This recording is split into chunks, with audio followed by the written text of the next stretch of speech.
Behold Jerusalem. Found. The zodiacal miracle in the map of Britain and Northern Ireland and its message for our time. By Graham K. Griffiths. Chapter 5 Leo. Lion, lioness or lioness. There is a noxious creature, from the rampart of Santana's, which has overcome all between the deep and the shallow. Equally wide are his jaws as the mountains of the Alps, him death will not subdue, nor hand or blades. There is a load of 900 wagons in the hair of his 2 paws, there is in his head an eye green as the limpid sheet of icicle, 3 springs arise in the nape of his neck, sea roughs thereon. Taliesin. General area, the southwest corner of Wales. This was one of the original 4 giants that leapt out at me as a boy, and again one that I feel, in its coastal tracery alone, is blatantly obvious. Roland South must have seen this creature in the coastline while writing his book Wildest Britain. Sadly, though his insight was urging him to spot it, he pursues it no further than the opening line in his chapter on Pembrokeshire, the county which gives birth to the lion's head and menacing paw. Pembrokeshire thrusts out its clawed hand into the blue, storm-racked Celtic Sea. Many must have seen this coastal cat, but only a few happy-go-lucky fools have allowed their eyes to tarry longer upon the land's initial enticement. But we can now, thanks to Catherine Maltwood, take up its invitation to hunt deeper, to look for the rest of that creature whose clawed hand gives the cat away. Although a creature that no sane person would ever dream of looking for amongst the headlands of Wales, happy perseverance, however, will, at the end of this seemingly impossible hunt, be both rewarded and confronted by the rest of such a gigantic beast, one coming in at over 100 miles in length and nearly 70 miles tall. This, the snarling constellation of Leo, spread for thousands of years upon the land and for all the world to see, but few ever have, even though Taliesin, the famous Welsh bard and wise man, gave a big enough hot as you can read in his riddle at the beginning of this chapter. Some see Taliesin as the physical truth behind the myth of Merlin himself, but we'll hear more of him in the next chapter. Defining the body. So without further ado, go hunt this lion for yourselves through this land of intellectual nightmares. See how it shows its claws as it lashes out that splendidly obvious foreleg from Swansea into the Bristol Channel. You can easily follow this coast as it strikes past Mumble's head on.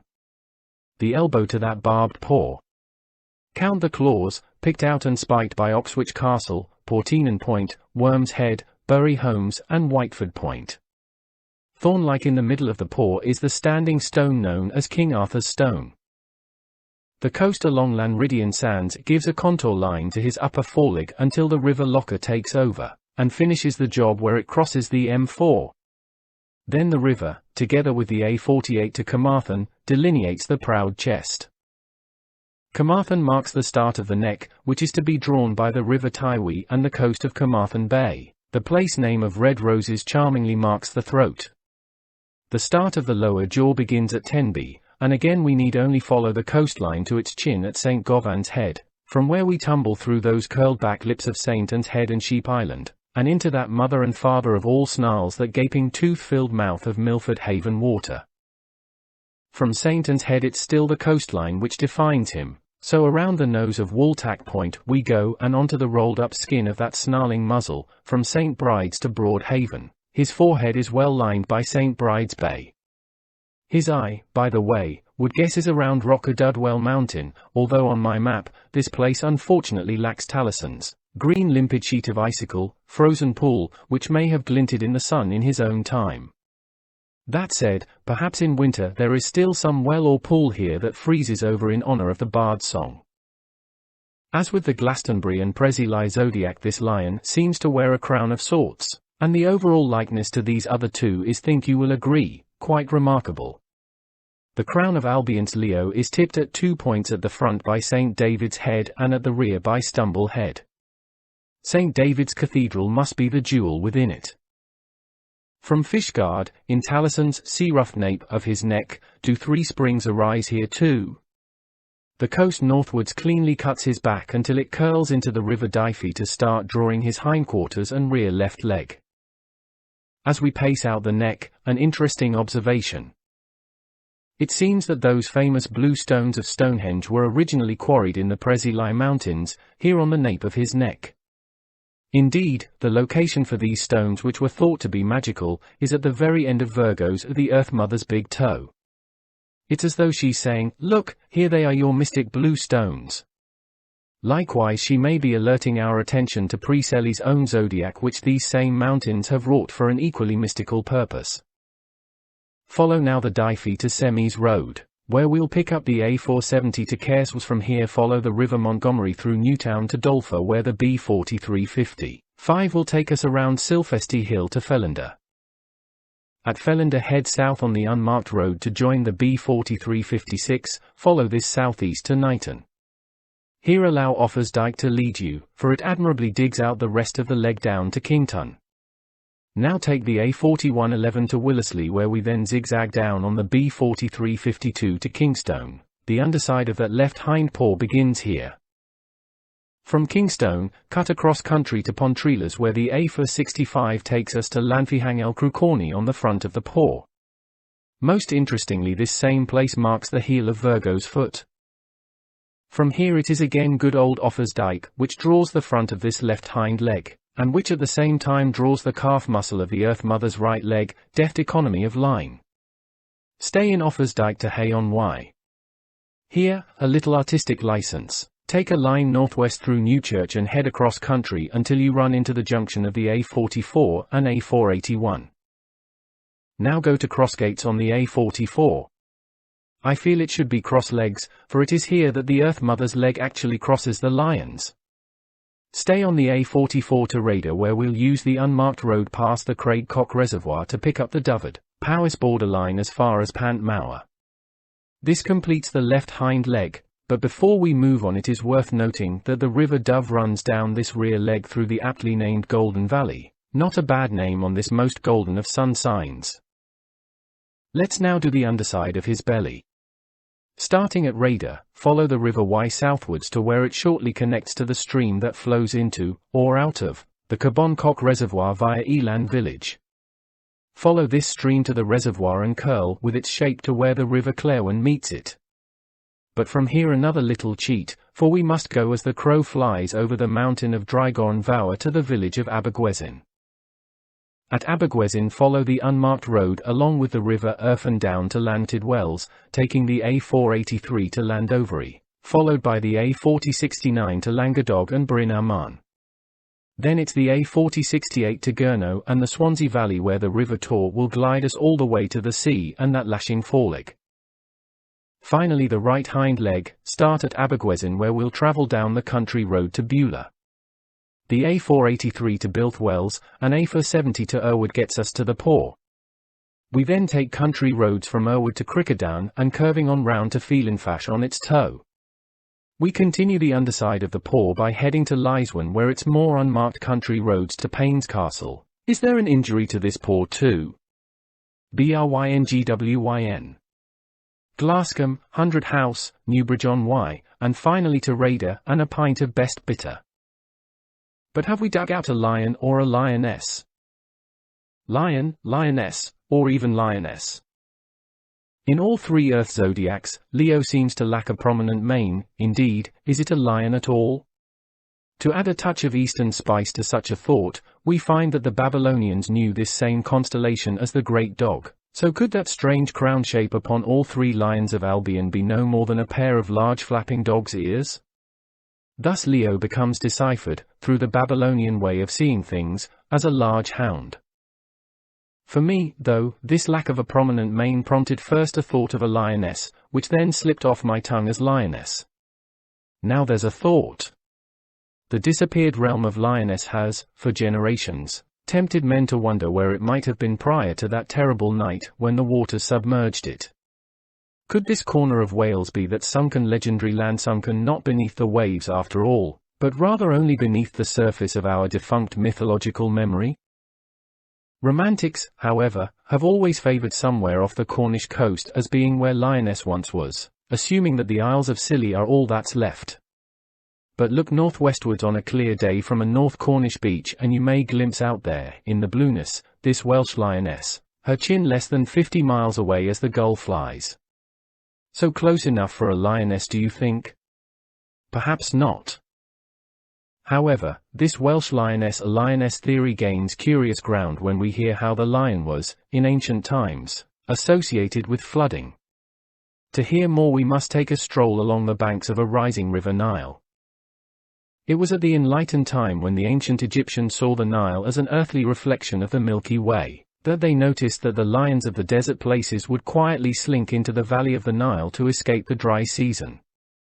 This was always a prelude to the river joyfully bursting its banks to bring new life to the valley. Interestingly, this flooding happened each year when the sun was in the astrological house of Leo. The Egyptians, never slow in honoring the events of the natural world about them, especially when seen to be allied to events in the heavens, thereafter always had the head of a lion carved upon the irrigation sluice gates of their holy Nile. The same delightful imagery found itself transported and perpetuated far from Egypt in the form of many a lion-headed fountain. Even Glastonbury's own Chalice Well, where Jesus may once have cupped his hands, still gushes its cool, and some say healing, waters from out of a lion's mouth. Back in Britain at the same time, when the tales flowed as plentifully as the mead on winter evenings, floods of greater proportions than those of the Nile fired imaginations. They even saw Menu, the Celts' own Noah, as actually making his first steps back on dry land upon British soil. And with that are our own imaginations fired up when we compare it to what we know now. Knowing that Britain has taken upon herself the shape of an enormous ark, is it not tempting to wonder if Old Who's first steps were upon its own dry deck? We shall hear more of Who when later on we walk into the constellation of Taurus, but staying with Druid beliefs, I would like to quote a most interesting snippet from the research of Dudley Wright into the cause of the flood that engulfed these islands, and all the world. The following comes from his book Druidism, the Ancient Faith of Britain. In common with most nations, the Druids had their own deluge traditions, but represented the event as occurring in a lake called Llyn Lion, the waters of which burst forth and overwhelmed the face of the whole world. Llyn is most definitely Welsh for lake, and, because an almighty lion of over 100 miles in length devours the land of southwest Wales, can you blame me for again feeling that we are here treading the land of fabled, and flood-prophetic, lioness? Indeed, was this the land where the giant mythological lion-headed floodgates of the world were first thrown open, and where the ark first took to water? Or then again, is all this not, in fact, a memory of the past, but a prophecy of imminent events? Either way, the lion Albion has become, and perhaps not so curiously now, synonymous with floods and fountains. Though because Leo is a zodiacal sun sign, a sign of fire, we must take note that in this coming together of opposites, fire being quenched by water, is, as all alchemists once knew, the poetic chemistry which has been behind every convulsive new beginning and ending that this old earth has ever been through. Simply, it is a duo that spells change. Remember this when on our clockwise journey we enter the sign of our presently dawning age of Aquarius, for we'll see then these same two elements explode off the map in a most telling picture of what must be imminent global change, a rebirth, upon the back of what can only be an equally imminent period of chaos. A lion on a lead? Now look at the cover and see how this big cat has taken up what seems a protective stance almost between the legs of the Earth Mother. Indeed, put a lead in Virgo's inviting hand and connect it to the lion's neck and you will see the fiercest guard lion or dog ever. Or, looking at this ever so close twosome in another way, could the mother be actually cocking a leg over the lion's back with a view to riding it? But do not think my suggestion flippant, for that's exactly how the Greeks sometimes portrayed the mother of the gods, their goddess Rhea, yes, riding on the back of a lion. The great goddess has been known by many names in many different cultures where the portrayal of her in close proximity to a lion, more often than not with a foot, or feet, upon its back, also seems to have been an obligatory requirement. Ishtar, Hera, Cybele, Astarte, and Artemis, all seemingly befriended lions. And do not forget Britannia, who is the personification of these British Isles, whose first incarnation may have been as the Celts. Brigantia was many times depicted with a lion at her feet. Quite rightly then even the zodiac places Leo next to Virgo, not only in the night sky but also on this otherwise purposefully out-of-sequence zodiac on the ground. Seems they must never be parted. Note, the traditional zodiacal pairing of Taurus with Gemini, and Sagittarius with Capricorn, is also correctly copied by Albion's landcraft. Found, a 4,300-year-old Sumerian replica of this Welsh twosome. However, it must be the ancient Sumerians' Earth Mother who points most forcefully of all to the fact that Albion's portrayal of the mother with one foot on her lion's back is no coincidental freak of nature, but a depiction in shocking sympathy with the wisdom of the ancients. Cast your eyes back some 4,300 years and become, as I was, astounded at the sight of a cylinder seal design from the Akkad period, which portrays the goddess Inanna, Sumerian queen of heaven and earth, and her fierce pet, in a virtual carbon copy posed to the one chosen by the mother herself to sing out of Albion's miracle. Look again at the cover and see how she, as the Welsh Virgo, seemingly places her right foot upon the back of Leo. Now look at my illustration of that incredible seal. Surely this is archaic proof that the strange self-portrait of the mother in her masterpiece of Albion is not so strange after all. Indeed, we find now that it is a side of her that she has been pleased to instill into the mind of that Sumerian artist to herald her high-stepping arrival into our startled gaze today. No wonder she laughs and dances in our faces.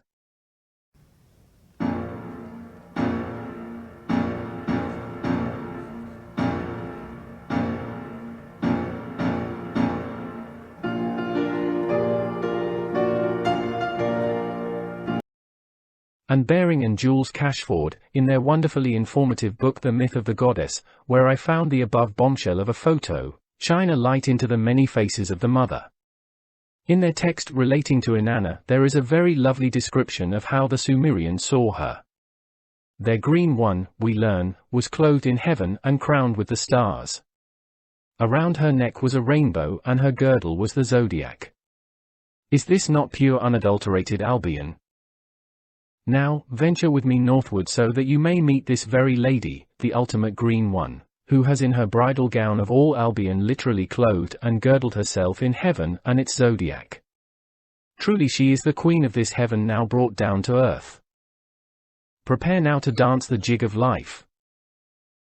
How marvelously have Silurian Landovery, Ordovician Ashgil and Caradoc layers conspired to perfectly endorse fathoms below our feet the thrust and surge of Leo's aggressive movement, almost to the point of animation. Even a tail and flowing mane seems evident. And I just love that granite eye, shown in red on my colored version.